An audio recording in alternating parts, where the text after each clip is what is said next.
All right, today we've got something really different. I've gotten my hands on this fascinating, unpublished document called Hinduism.docs, and it's basically a user's guide to the entire cosmos, from one person's very, very specific point of view. It's wild. Let's dive in. So, right out of the gate, the author hits us with this. This isn't just another take on Hinduism. No, they're claiming this is a secret, hidden dimension of knowledge that, until now, nobody knew. That's a huge promise, right? It's setting the stage for something big. Okay, so what is this new dimension? Well, the author, who just goes by the name Katoz, lays out this incredibly detailed map of reality. And when I say detailed, I mean it's highly structured, it's hierarchical, it's a very specific worldview, and we're going to break it all down together. So, the absolute cornerstone of this whole thing. A universe with 21 different levels. That's the key. Think of it like a massive cosmic skyscraper with 21 floors. You really got to get your head around this structure because pretty much everything else that follows is built on it. All right, so you've got these 21 levels, but they aren't just thrown together randomly. No, Katoz sorts them really neatly into three main universes. This is what creates the big picture, the map of everything. And here is that map. Let's take a look. Down at the bottom, you've got the cellular universe, which corresponds to the 7 underworlds of Patala. The author calls it inside visible, which is pretty intriguing. Then, smack in the middle, that's us, the molecular universe, our physical world, all mapped to the 7 chakras. And then, way up top, the electronic universe, the 7 heavens. But get this, you can only see that with what he calls third eye vision. Okay, so the document really zooms in on that middle part, the molecular universe, and it presents the 7 chakras as basically a spiritual ladder you can climb. And on each rung of this ladder, there's a different god and a whole new level of power. So where do we start? Level 1, the Muladhara, or the root chakra. According to this text, its element is earth. The deity is Panchamudi Hanuman, and this is where we all begin. The author calls this the animal man state. It's the baseline, our starting point on the journey. Now here's the most important part. Moving up this ladder isn't like taking one little step at a time. Oh no.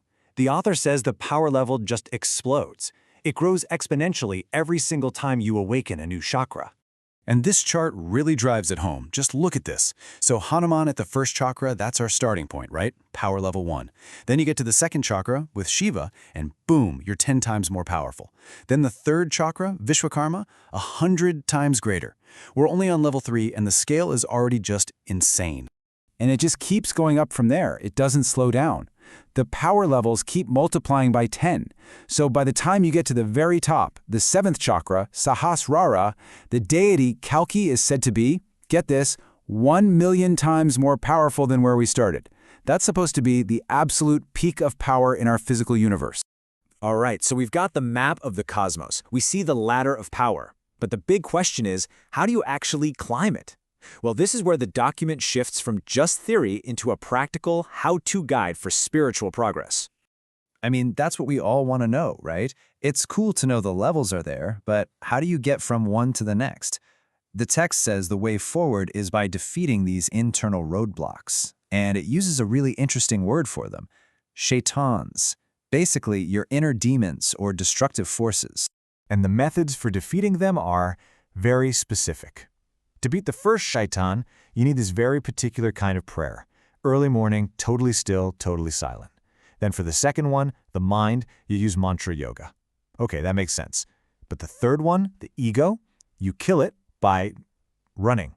Specifically, running in a clockwise direction every day. Yeah, you heard that. The author is also super clear about what kind of physical activity counts. There's a really sharp line drawn in the sand here. Yoga, that's natural. It's the only way to connect your body to the universe. But the gym? Nope, that's artificial. So in this worldview, there's a right way and a wrong way, with zero gray area. Okay, let's just recap for a second. We've seen the 21-level map. We've looked at the ladder of the gods and its insane power scaling. We've even got the how-to guide for making the climb. So now we get to the grand finale, the last section, which the author claims is the ultimate final revelation. So, according to this text, after all of that incredible structure, all the levels, all the rules, it all comes down to one single idea, one core truth that holds the whole thing together and aims to make sense of it all.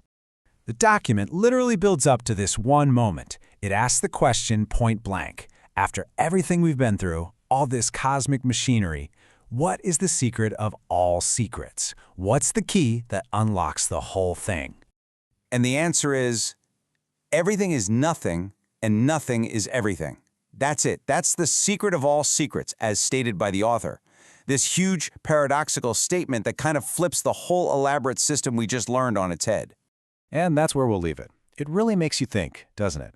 If a universe can have all this insane complexity, these rules, these power levels, but at its very core, it all boils down to that one paradoxical idea. What might that really look like? What does that say about our own reality? Something to chew on. Thanks for coming along on this wild ride.